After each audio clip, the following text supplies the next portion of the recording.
Hello. So I just came back into the house to drop the dogs off. And I found that Ryan was not in the house. And this means two things. One, that at some point, these awesome little fuzzy fuckers, while sitting with me, one of their looked a bit more serious than just like, oh, there could have been a bird, or like there's something moved in the bushes. One of them looked like, no, I really want to run in the direction of the house. I glanced behind me, but I didn't see anything. And they stayed in place. They stayed like sitting exactly where I asked them to. And I was not like, I wasn't like pumped with my like, no, you gotta stay here. And if I'd known that Ryan was outside the house, because he must have just like walked around. And if I'd known that he was doing that, I would have been like way more pumped up for them and way more like, yeah, no, definitely stay here. You're doing really good.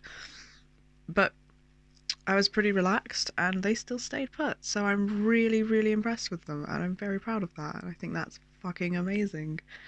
Like, holy shit, that's really good. And the second thing it means is that I don't really want to like leave them in the house on their own. I haven't done enough separation anxiety reduction training with her. This is entirely on me and is very much something that it would have benefited us for me to do, but I did not.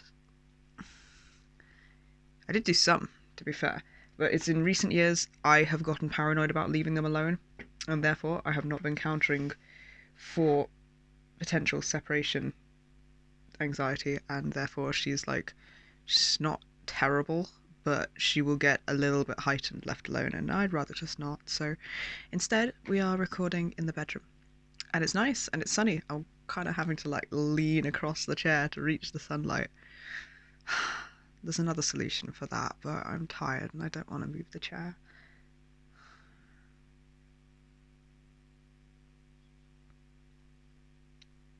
Maybe, if you can be bothered. Thank you. Fucking amazing. Okay. Because I have awesome system mates, this is, I'm now in the sunlight. I get to enjoy it. And actually sit on the chair, not just the arm of the chair. So that's cool. That's nice. It's the little things in life. Okay. Okay, right. I'm actually set up.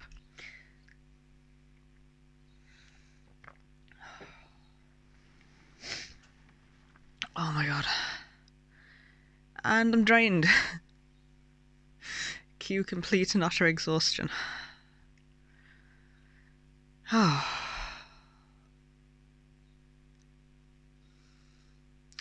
hope you're all having a good day. And good week.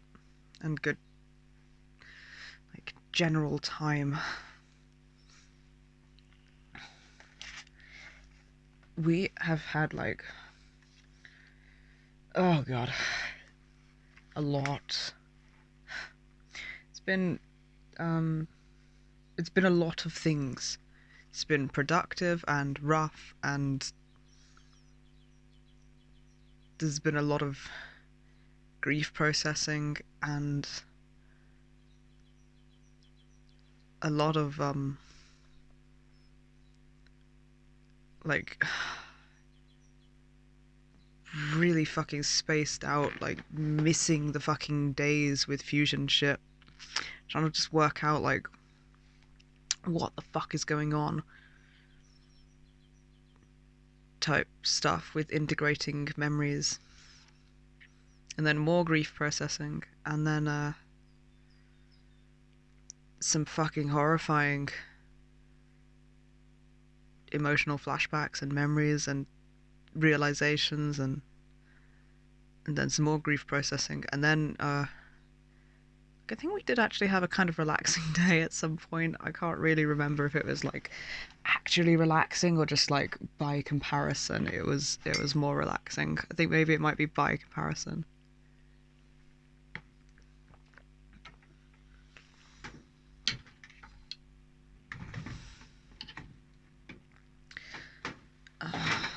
Holy shit, I'm really proud of their sitting and chilling with me in the garden now.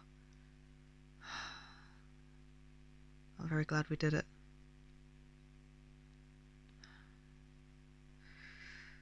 It'll be nice when it's like more trained in and more familiar to them, more familiar to me, and we're all just kind of chilling there and like able to relax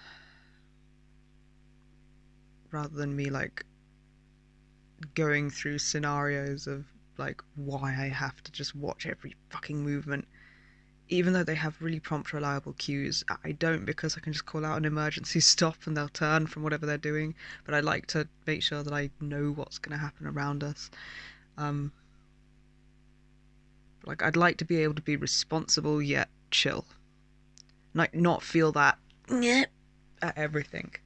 If I could just, like, sit and chill in the garden with them. And know that I've got the trust in their cues, in my training, in my general awareness of what's going on, to be able to be fully absorbed in what I'm doing and only like pulled out of it when needed, but without the rush of and anxiety. That would be really, very, very cool. That's what I'm aiming for. Dream big, right?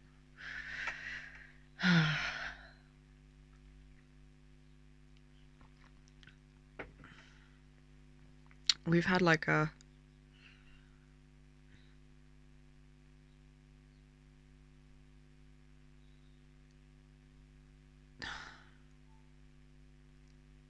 no, the alarm on the alarm on the computer. I'm not sitting here and waiting. We've done this once before. I am not listening to it for more than a minute. Yeah, we've had like I kind of, because I've been looking over the journal notes and looking over the videos, I kind of think I see a bit of a pattern of what's been happening, where it's like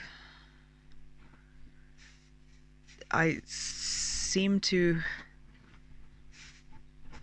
I've come to know what kind of a I don't know how to explain it. There are traits and attributes that I have when all parts of me in this fusion, and there's a lot. Hey, do you want to help making it comfy? Oh, you got it. You don't want me to throw a blanket down. When like we're all concise, that's not quite the right word because we're not small. Like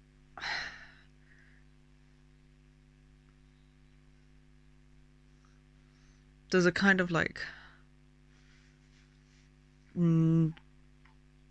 fluidity between feeling like I'm speaking from various parts of myself, and it becomes kind of symbiotic and simultaneous, rather than like switching gears either smoothly or clunkily depending on what's been happening, I guess, what's going down that day. And I'm kind of starting to get familiar with the feeling of what it's like to think from all parts of me simultaneously, where like the camera zooms out and I'm like, oh, I'm actually a lot bigger and I contain a lot more, rather than like thinking from parts of me and changing which part of me I'm thinking from, which is like it's weird to explain. And I think what keeps happening is we get into this like nicely fused whole where I realize, man, I don't even know how to explain it. It's like I come out of VR into the real world and I'm like, oh shit, that's very different, but I can't explain it well when it's not happening. Like I can't really picture that state when I'm not in that state. I just kind of remember bits of it. It's wild. And then I'll be in that state for like, I think the most we've managed is a couple of hours. And I'll get random memories will just start coming through, or random realizations, or things will make sense from the past and stuff, and it'll like there's a lot of stuff coming into place, and then that tends to destabilize us and we're back to switching roughly between parts of me, like shifting gears. It's fucking exhausting, man. I'm so tired literally all the time.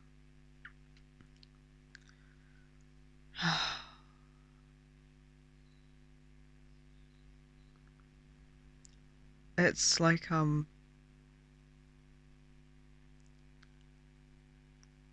things have a kind of a bigger impact on me when I'm like that as well. Like when I'm able to think from all parts of me at once as one person, it's like everything feels kind of denser and has more layers to it, which is amazing and absolutely worth it. And also, it can be very uncomfortable and surprising depending on what comes back in terms of memories. And I think it's just getting used to like the intensity and the kind of newness of the way these things feel that keeps making us go whoa back into like fragmented parts again, because the brain goes, oh, that's too much to experience, hey, I know what to do about that, and just splits it into many different parts. And I'm like, ah, fuck. I feel like one of those balls, like the oh, Matt, what are they called, like the hedgehog ball things, you know? they're like they're like all spiky, and you throw them in the air and they expand into a hollow chain linked together sort of sphere, and then they come back down with gravity and they turn into a little spiky blob again. It's like whatever the fuck those are. That's what I feel like every time something happens.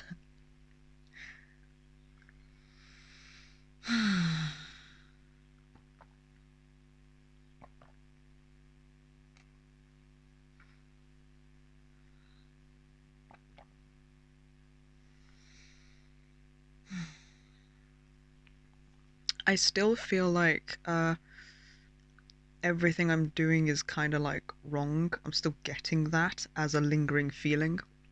And now I'm getting in like um my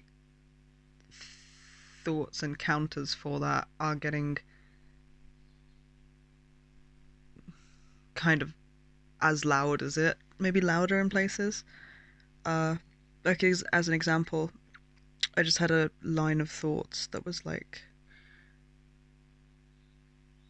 I noticed I'd been talking for like 12 minutes, and then that triggered me to be like, oh, I shouldn't take up that much space on my channel online where space is fucking infinite, and nobody has to watch what I fucking post. So, you know, fucking accuracy of thoughts aside, the feeling was just lingering there of like, oh, I'm doing something wrong. I shouldn't be taking up space.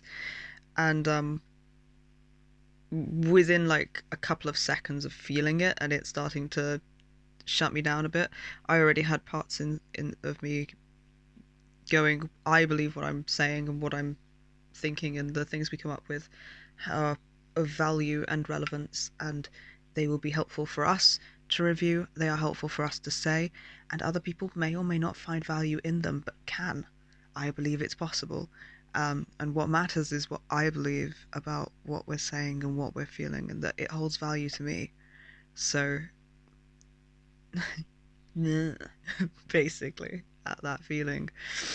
But you know, that was quite quick to come in, and it was quite loud and quite believable. Maybe just more than just one part of me doing it as well. So that's where I'm at with the whole everything I'm doing feels wrong thing. Everything I'm doing still feels wrong, and I've got enough parts of me now countering for it loudly enough that I can kind of push back with that. It's not like it makes the feeling just go, but like the constant reassurance in the opposite does help. And I imagine over time it'll change how it feels. So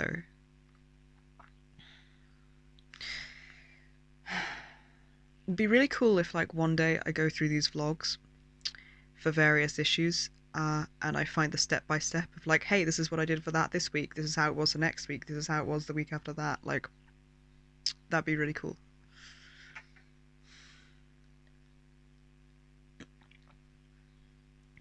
And I have like kind of a concise video of like, say, what to do if you're feeling like everything you're doing is wrong, and then I'd have like the vlogs where I've mentioned that going forwards until it hopefully changes and stops being like that.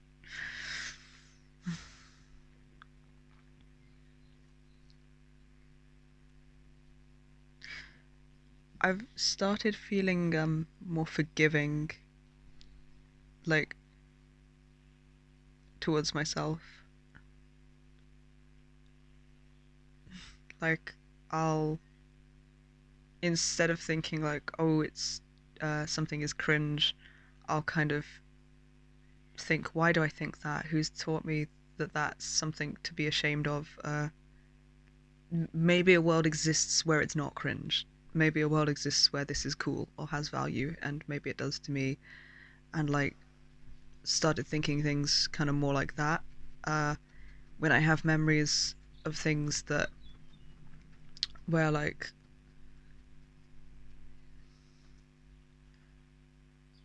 or realizations of things I could have done better, instead of being like, that's horrifying, what an awful person. I'm like, oh, that's heartbreaking, and I see why I behaved that way. Of course I would.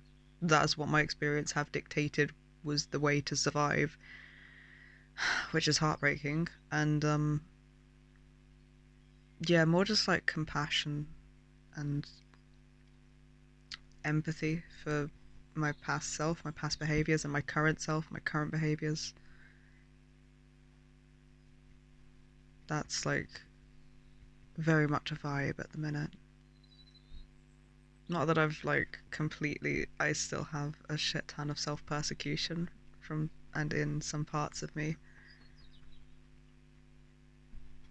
And this whole self compassion thing is like a real head fuck, and very much something that's learning to take the place of the self persecution. It's I feel like a lot of things are in transit, in like a lot of things are like shifting, and I'm at a weird halfway point between two states in a lot of ways.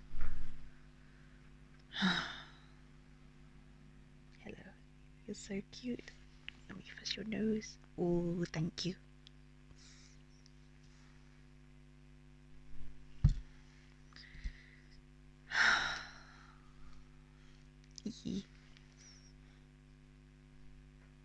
Ooh, Ryan's back, so I'm gonna pause. I'm gonna go say hi.